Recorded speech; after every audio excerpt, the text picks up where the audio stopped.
Okay, where were we? So, yes, mindfulness of breathing and establishing a continuity of attention to the breath.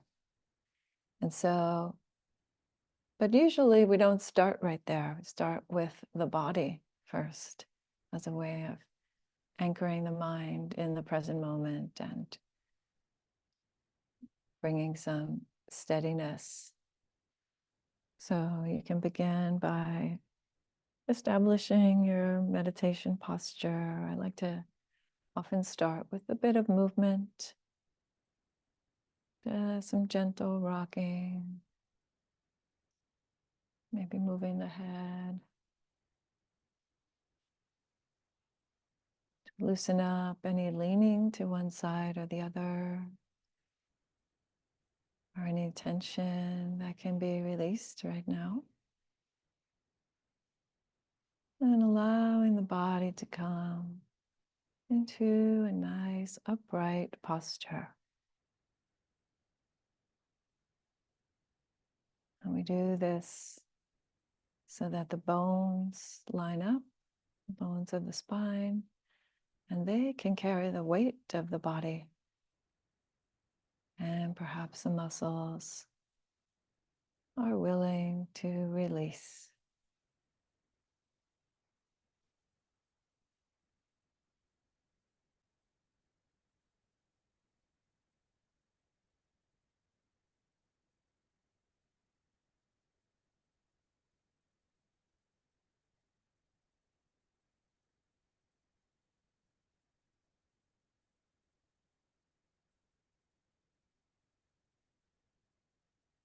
You can place your hands on your thighs, flat on your thighs. If you want to lower the energy of the body, that's a calming way. Or if you're feeling sleepy or you want to gather the energy together, you can put your hands in what we call a mudra, a gesture with the palm, the fingers lying on top of each other and the thumbs touching to form a gentle oval there in your lap, the center of your lap.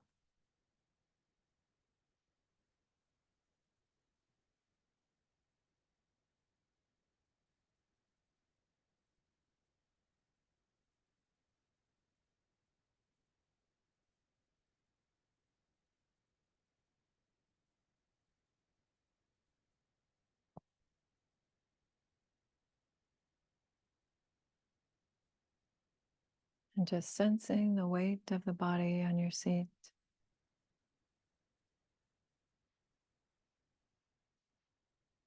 That natural stability.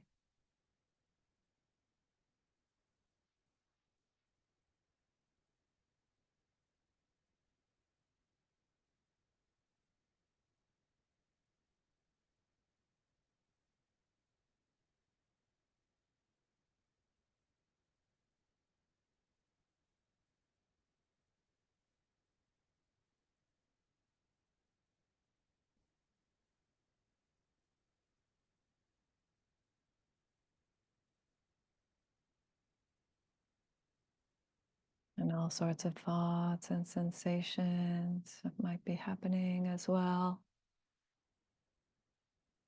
And that's all right. You can allow that to just recede into the background as you begin to place the attention on the sensations of the breath, breathing the body.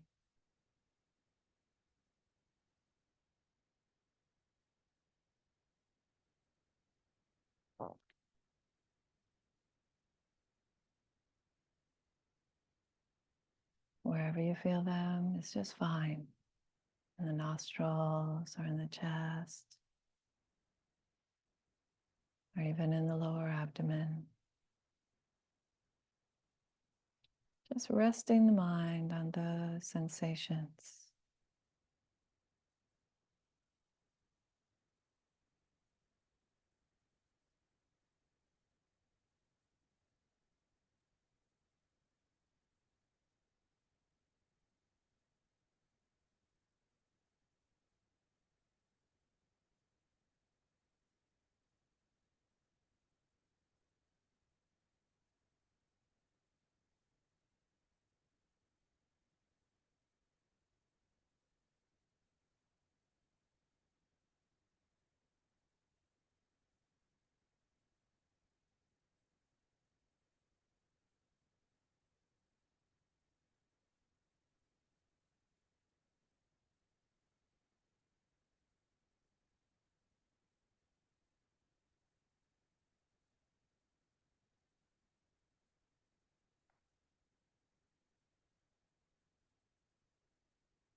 And eventually the mind moves away.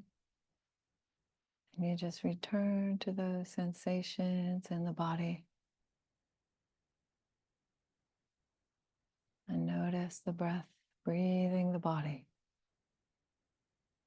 in and out.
And as you become aware of the breath,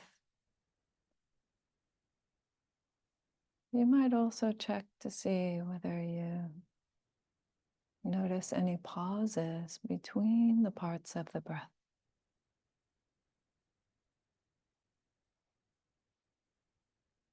Those moments of stillness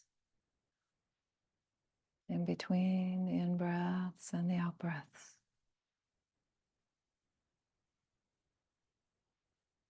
No need to change them in any way, just observing.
Staying curious about the sensations of the breath.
And in these last few moments of the meditation, and turning the attention to observe the mind. Just looking at the qualities of the mind in this moment, without judgment, noticing.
Beautiful. So that brings us to the end of our meditation for this program. Now, and if you have any reflections or questions about that, we can talk about that at the end, because now I'm going to go ahead and transition directly into the Dhamma talk.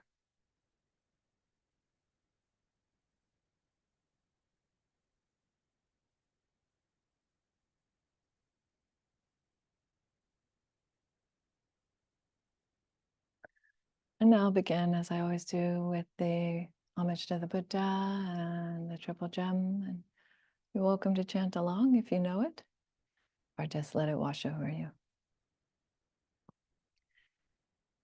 Namo tassa bhagavato arahato samma sambuddhassa.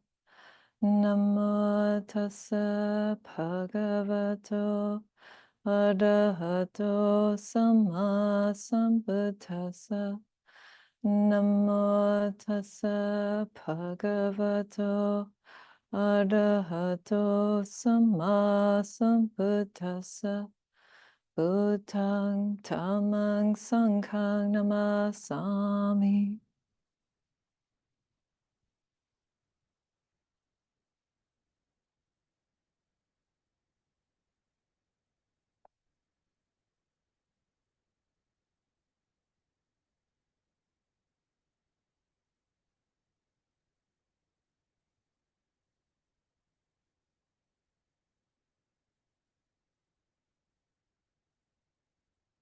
A couple of days ago, or maybe just yesterday, I received an email with on this day photos. Did you guys sometimes get this? Something about Microsoft serving up photos from this day of the year from past years. And it sends me an email. And one of the photos that came up was a photo of me about 18 years ago, as I was preparing to leave for Japan. So at the time I was living at San Francisco Zen Center, and I had decided to go and spend 3 months practicing at a small monastery in rural Japan. And that trip would change the course of my life in many ways. And so I thought that I would do something a little different than usual, which is that I'm going to give a teaching from the Zen tradition, specifically a teaching that is by my master, my ordination teacher, Seke Harada Roshi. Roshi is his title. It means old teacher, but to me it kind of means like also like old dear one. And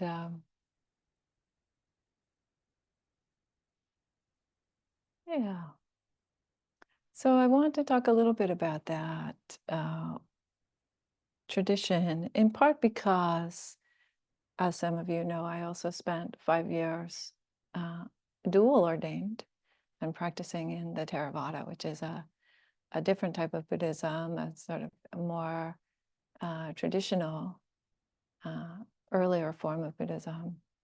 And what I found actually was that really helped to inform my way of understanding Zen, and that vice versa, that my practice of Zen also brought a particular perspective or richness to my experience of the earliest teachings, some of the earlier teachings that predate Zen by maybe 15 or so 100 years, maybe more, 1800 years.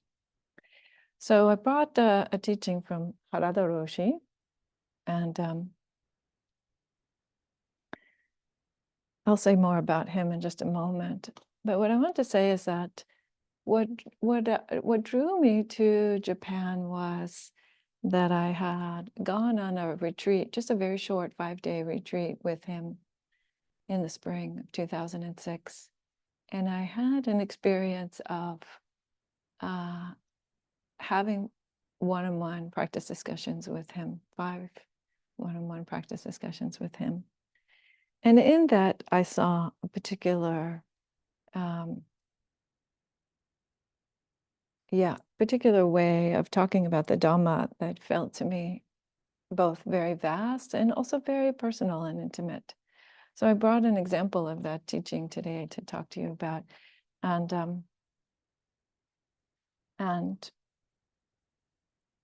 you know, Roshi only ever talked about waking up. As far as I could tell, that was his only agenda with regard to me or with regard to any of us, the students who were there, the other folks who came,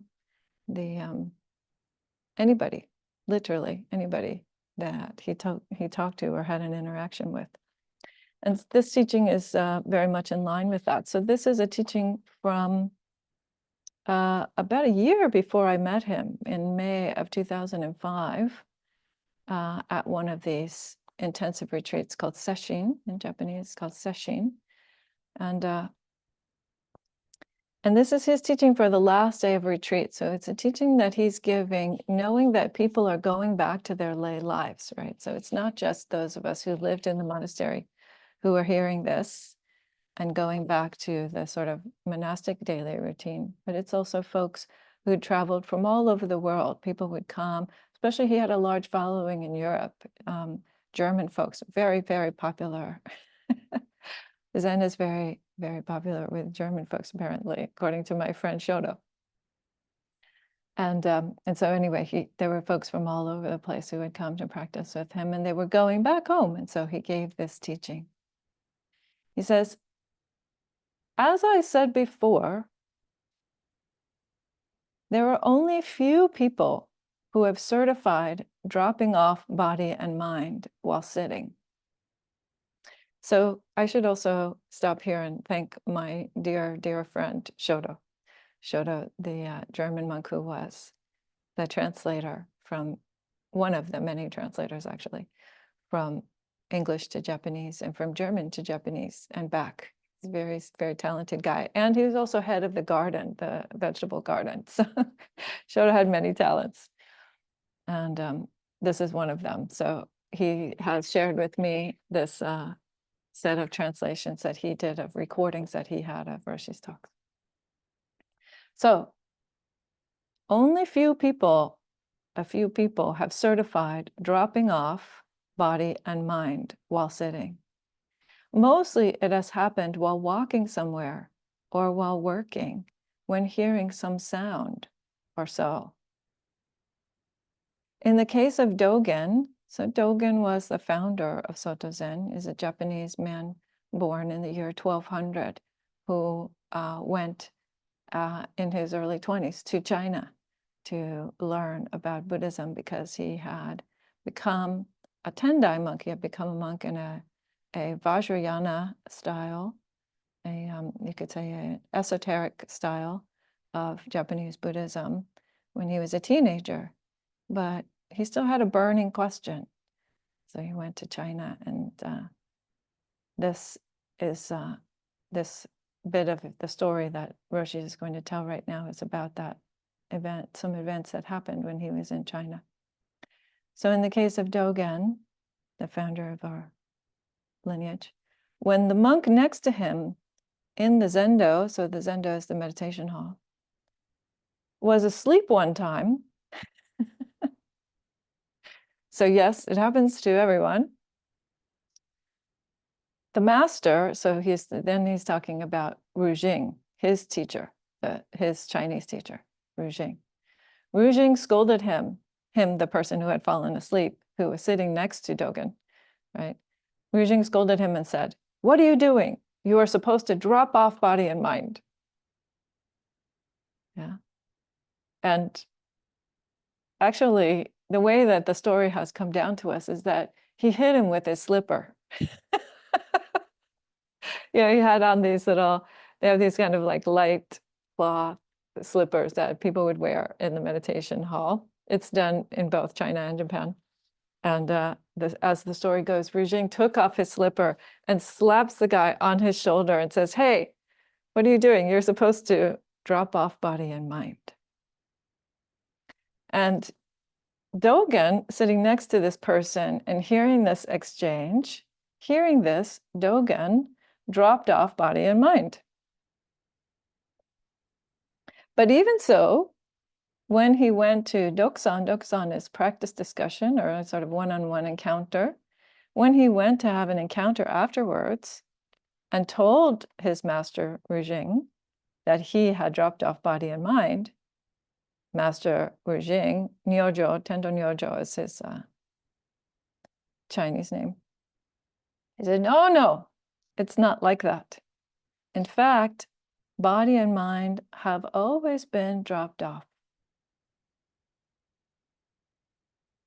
Body and mind have always been dropped off. So I want to stop there before I go on, but I will go on because there's some very good instruction that comes next. But so I want to talk about what is this meaning of body and mind dropped off, right? It's actually a phrase that Dogen wrote into his teachings, his later teachings. He's a very prolific writer after he came back from China. And it has to do with relinquishing the sense of self. It has to do with relinquishing the observer or the one who knows this body and knows this mind. A letting go of this objectification that we habitually do.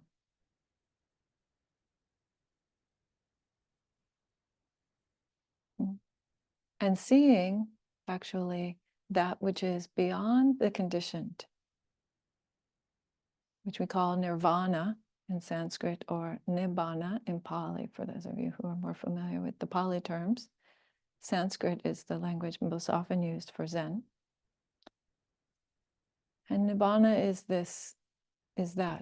the unconditioned, is that which is experienced when body and mind drop off.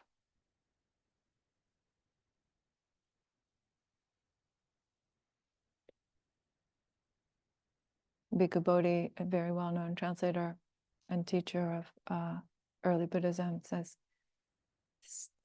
one way to think about nirvana is as a dimension, as another dimension outside of what we experience. And I think that's okay as long as we don't as long as we don't think of that as being a place. Right? Nirvana is not a place somewhere else, some other dimension of being. It's actually, in a sense, the backdrop of our experience. It's not a source. So some people talk about Nibbana as the source. Nibbana cannot be the source of anything because it is empty of all things. It is empty of all the conditioned experience that we know. So when we talk about dropping off body and mind, that's an awakening experience. That's what that is. It's a moment of awakening to the nature of the conditioned world and what else is present besides the conditioned world. And the interesting thing is that Roshi, again, is talking about this on the day when everybody's going back home. They're going to get on a train, they're going to get in their car, they're going to get on a plane, and they're going to go back to their regular everyday lives. And so this is what the further instruction about this is.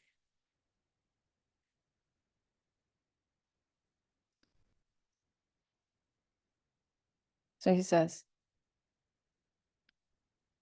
it is not the case that you have to do something special, some kind of special practice to be able to attain the way. You only have to entrust yourself completely to all the different functions as they are. Just totally let go. This is the life of the way. Entrust yourself to functions as they are. Entrust yourself to this body and this mind as they are. And by entrusting yourself to that, by being really fully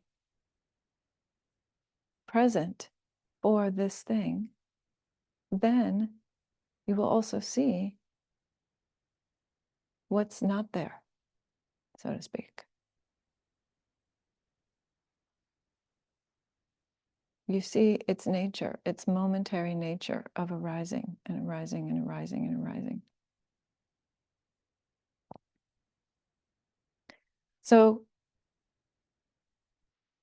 Roshi is saying you don't have to do some sort of special practice because this very life itself is the Dhamma to which you are awakening. I say that all the time. I probably say that every single week.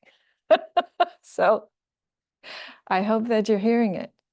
This very life, with its confusions and its pain and its bliss and joy and desire, with a body that hurts or that feels good, that's falling apart or that's growing. This very life itself is the Dhamma to which you are going to awaken. And the way that happens is that you observe how it ceases and then how it comes back into being. It drops off, this way of dropping off body and mind. And so I want to say that what Roshi's referring to is he's referring to a set of stories by Zen Master Keizan. So Keizan was said to be the second founder of our tradition, and he was a very, very revered teacher, and also, I think, a bit more strict than Dogen, actually, in the end. But what Keizan did was he collected the awakening stories of all of the folks in the lineage. So Keizan is about 3 generations after Dogen, and he went all the way back to the Buddha, and starting with the Buddha, told the awakening stories of everybody step by step who had passed down the tradition. Not everybody, a particular group of them. But in this way of telling the story, so this is Cleary's translation, Thomas Cleary, who was an amazing translator, very, very intuitive translator. You can see Dogen getting scolded for something here that helps us to understand what it is that's being talked about here. So Dogen says, my body and mind have been shed. At least that's how Cleary translates it. Or some people translate it as, I shed my body and mind. Right? But then Rujing, his teacher, Tento Nyojo, says, body and mind shed. Body and mind shed. In other words, if there's any my involved in it, or there's any I did that thing, then that's not it.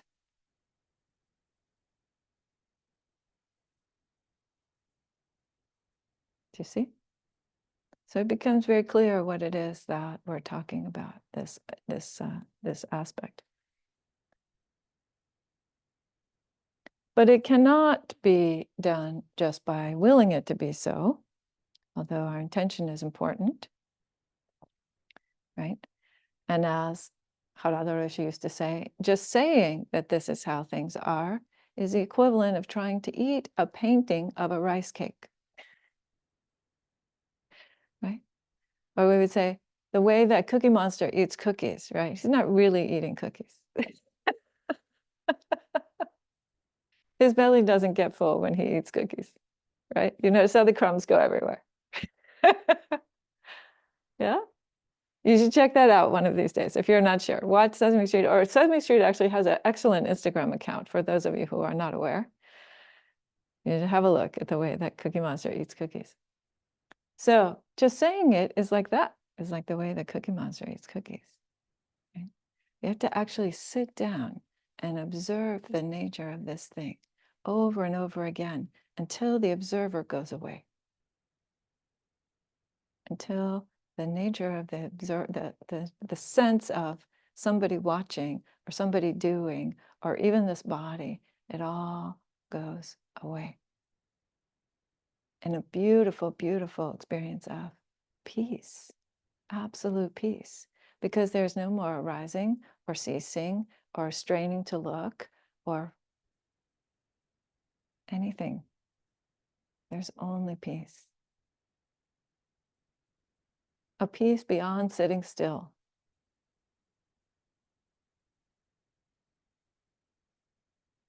Yeah. So Roshi goes on, and I'll just finish this teaching, and then maybe we'll stop for a few more questions. Roshi goes on, and he says,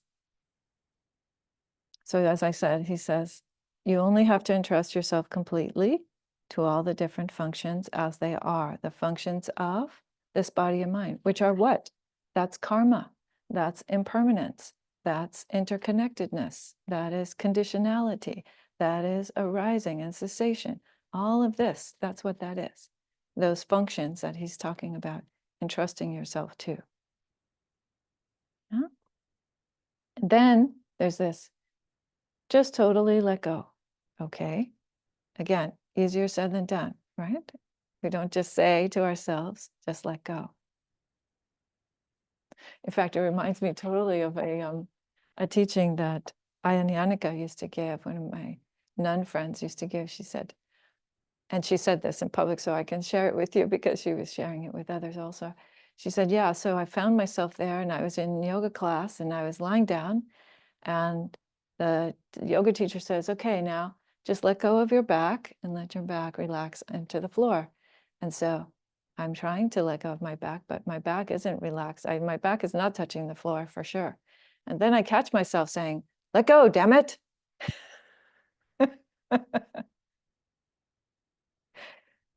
Right? Because sometimes telling yourself to let go or having somebody tell you to let go just makes matters worse, right? You just hang on tighter.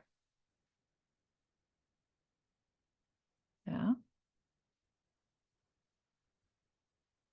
So how does letting go happen? Well, you could say, once you realize that all things are fleeting, that all things are already leaving you, then letting go just means letting it be as it is.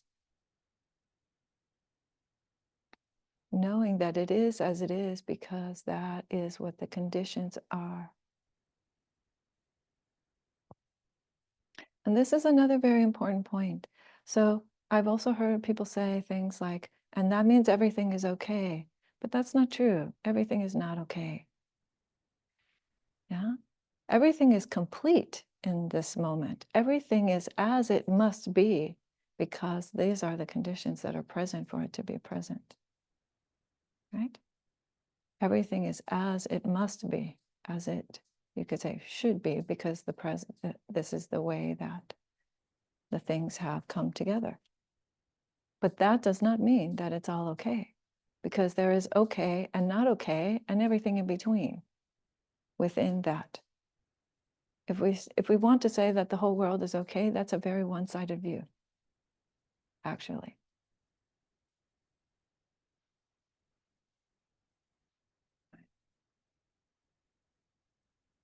But it means that we begin from the point of acceptance, the point of acknowledging what's true about our lives and about this world and about these bodies, time and time and time and time again.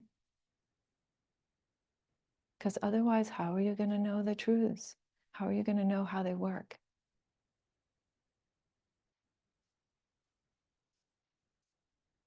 Yeah.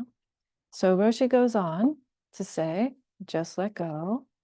This is the life of the way. And then he adds, and whenever you have time for it, sit. So be sure to meditate. Don't forget to meditate if you have time, right? You don't need to do some special practice, but when you have time, it's probably a good idea to sit. Huh? Right, right. Because we benefit. So you have to, I ask myself, so why did I go all the way to Japan, right? If the whole world is as it is, if the whole world is this Dhamma teaching, if this body of mind is already dropped off, right? Why did Dogen go to China? Why did Bodhidharma come from India to China? Why did anybody do any of that? Right? Why do people wear special clothes or shave their heads or do whatever they're doing for their practice, right? Because we need that structure. We benefit from that structured way of investigation. Without this structured way of investigation, without committing ourselves to a particular form, there is no way to actually see the delusions that are inherent in your thinking. That's why they're called delusion, because you believe them, right? Because you're mistaken about them. So for example, when I went to Japan, I saw lots of different ways that I assumed the world was, which it wasn't, because it's not like that over there. Or lots of different ways that I thought my mind and my body were, but it wasn't like that over there. It was different. So we use these forms as a way to begin to really investigate the difference between our idea of the thing and the thing itself. The difference between the concept and the thing itself, the experience itself. And what is beyond experience? That's Nibbana. What is beyond experience? So he says, okay, if you have time for it, then sit. And he says, interestingly, and then realize that the breathing works perfectly by itself. Right? So you notice that I like to talk about the breath breathing the body. The breath is breathing the body. If we just allow that to happen and stay out of the way, right? Don't intervene. The breath is breathing the body. And then he goes on again and he says, be aware whether or not you're interfering with your meditation. Yeah? Watch. Now, you cannot interfere, again, with the functioning of Dhamma, with the functioning of all things, the principles as they are. But you can resist in various ways, or you can be confused about that, or you can, again, come up with various concepts that are mistaken. So then he says this very interesting thing. If you are doing breathing practice, and by that he means following the breath in meditation, mindfulness of breathing, although we don't use that word mindfulness almost ever in Zen. If you are doing breathing practice, then you create this interference and you use it in order to become one with it. So you using your intention, using a specific form, like paying attention to just the breath, then you, in a sense, you are, you could say, you're setting yourself up with something to run into. It's hard to explain this, but anyway, suffice to say that it brings you back. The purpose of it is for you to be able to see when you have gone away, when you have gone away, and when again you have gone away, right? Even one breath, when you begin to perceive the length of the breath, did you notice, right, that you're gone for even parts of that? You have to be pretty concentrated actually to notice all the way through the pause, the beginning of the breath, the subtle variations in the breath as the air is moving through the body, the ending, the next pause, right?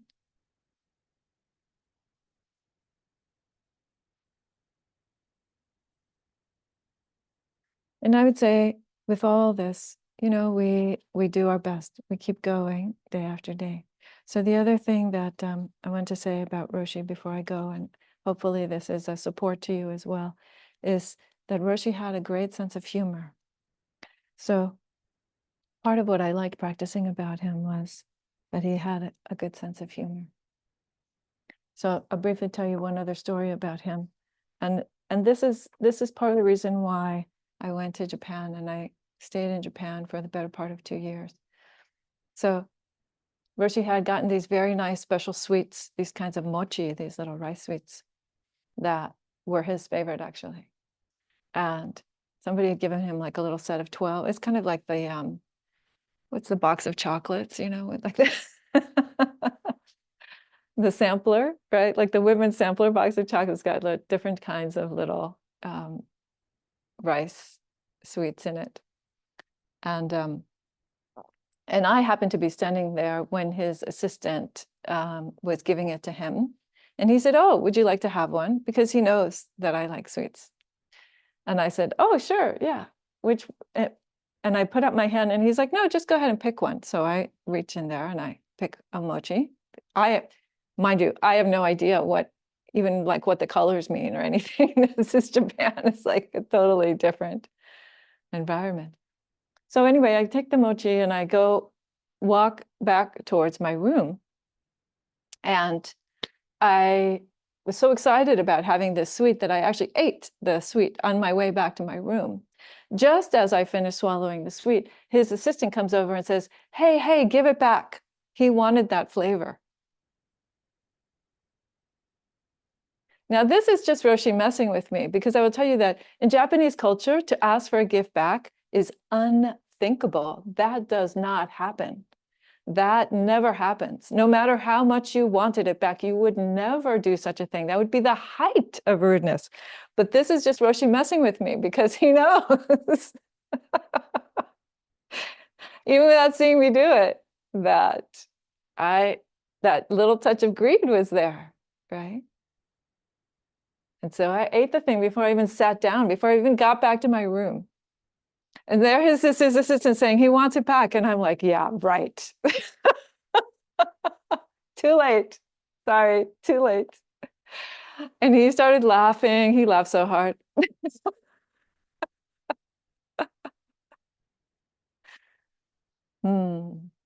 So it's good to also practice with people who get to know you, right? It's also good to practice with folks who have seen the release of this way, who have seen the joy that can come from knowing really what is it like to be free.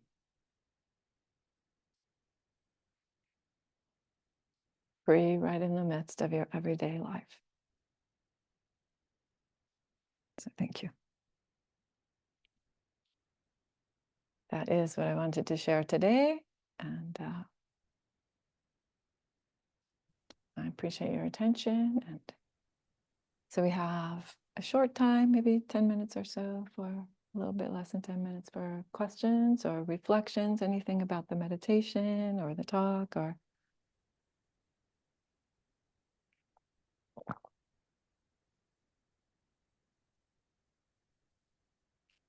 Yes, Michelle. Yeah, thank you. It's good to be here and good to see everybody. Thank you, Aya. I had a question. You made the comment, be aware if you are interfering with your own meditation. And I just wondered if you could give an example or two of what that looks like. Well, what often that looks like is kind of second guessing yourself, right? Is a lot of judgment. Roshi used to be incredibly adamant about this. Do not judge your meditation. Do not judge your meditation. And that doesn't mean that we shouldn't observe how it's going, right? So, for example, if you are trying to maintain mindfulness of breathing, you might notice whether you were able to maintain the mindfulness of breathing, or if there were certain spots that you habitually can't watch, like some people have a very hard time. I myself, whoops, excuse me. I myself used to have a very hard time watching through the pause, staying present for the pause. But so it's not that we are not observing and noticing what's going on, but the I'm not doing it right, or the judgment, or the like, it shouldn't be like this, or all of that, that is just extra dukkha. That's just extra suffering for the sake of suffering, right? Because the that kind of feeling like you're not doing it right, it's kind of an interesting phenomena, right? It's in a sense, it's an exertion of that sense of self. In a way, it's that exertion of the sense of self coming in and saying, ah, yes, this body and mind as it is not acceptable. And therefore, we need to get rid of that. And we need to be some other thing, right? So I find it really tragic when people approach their practice from the sense of a self-improvement project. It's not that you won't, you might make some choices that would be different, right? You might say, I want to be a more ethical person, or you might say, oh, I would like to be able to concentrate more. Those choices are all perfectly great. But anytime that we reject we are not willing to accept the nature of what's happening, then again, we're just swimming around in our own heads. So that's the interference with the meditation, is when we start to get into these kind of judgments, rather than, so let's say for the sake of discussion, you're following the breath, and then you realize, oh, you're having a beautiful fantasy about being on vacation on a beach in Tahiti. Okay, great. So that there you noticed, and the moment that you noticed, you're back. So there's no point in actually like going and kind of trying to unwind it and go figure out what happened, or I shouldn't be that way, or you see, I'm a terrible meditator, or any number of other thoughts that come. It's like, no, you're there now. You're here now. So be here with this moment now. That's very clear. Thank you. You're welcome. So let me give you the mic if you don't mind. Would you mind, Morgan? Is that okay? It's Morgan, right? Yes. Yes. Okay, great. Morgan's here in the room. Can I show you? Yes, of course. Okay, great. So people can see, here's Morgan with his son, great. So my question is on the body part of the letting go of the body and mind. Because I had always thought that the felt sense of the body was as much of a transient experience as anything else. And that so long as I didn't kind of filter those felt sense through a layer of attachment, that was the practice. So I'm kind of confused on the letting go of the body part of the body and mind. Okay. Thank you. That's a good question. That's so this goes right to, I'm going to turn it back this way, just so. We actually have a new system that we're in the process of setting up. Jesse will help with that when he's here next time, because he's already started that project. Okay, so just briefly, yes, the felt experience of the body and the body's impermanence and conditionality is definitely a big part of the practice. And the insight into impermanence can most definitely happen from that experience. However, I would say two things. One is in the deeper states of concentration, so in Pali terminology, we would call it the jhanas or the immersion states, then by the time you get to fourth jhana, then this sensation of the body has completely fallen off, not because the body isn't still holding you up and breathing and doing what it does, but because the mind becomes completely immersed in itself. And that's one particular also kind of insight that we need to be able to, or that I would say is helpful to have. So that's one aspect is, and then usually the way that the early Buddhist teachings would talk about it is that when that kind of concentrated, focused mind is developed, then you would actually turn that back again to the body and be looking at the body as an impermanent conditional function, right? But then all of that also, in order to experience nibbana, nibbana means in a sense, it's like what the metaphor or the simile that I like to use is like the mind and the body and whatever's going on is having a moment by moment experience, right? It's like moments of contact are happening, right? So you're having a moment of hearing a sound, and then the next moment, the mind is aware of something else, or the next moment of sound, and so on. But in between those moments, you could say, you can see that there is cessation and that there is the unconditioned. So this is why and you don't need to do anything to make that happen, actually. It is by looking at moments of experience, individual moments of experience, that we can have that occur, right? And but again, even just hearing the way that it's described, that by looking at individual moments of experience, it requires a great degree of focus.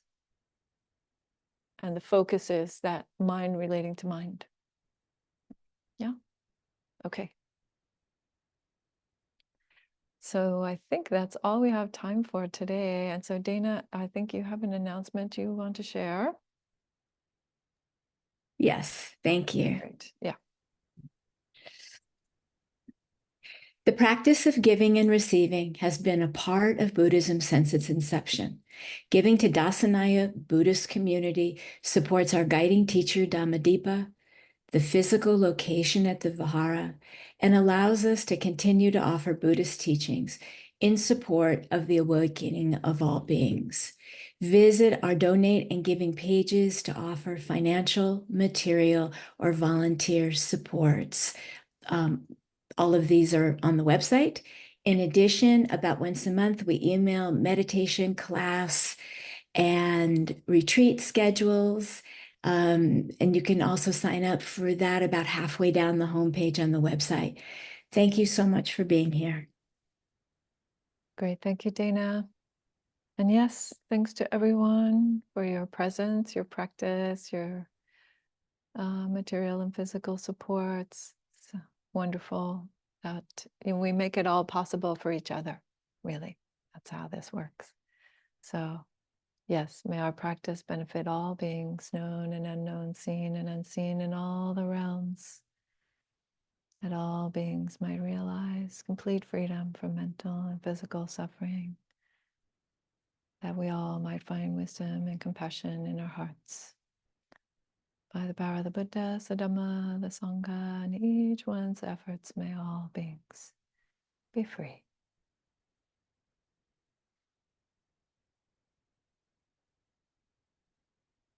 Okay, everyone.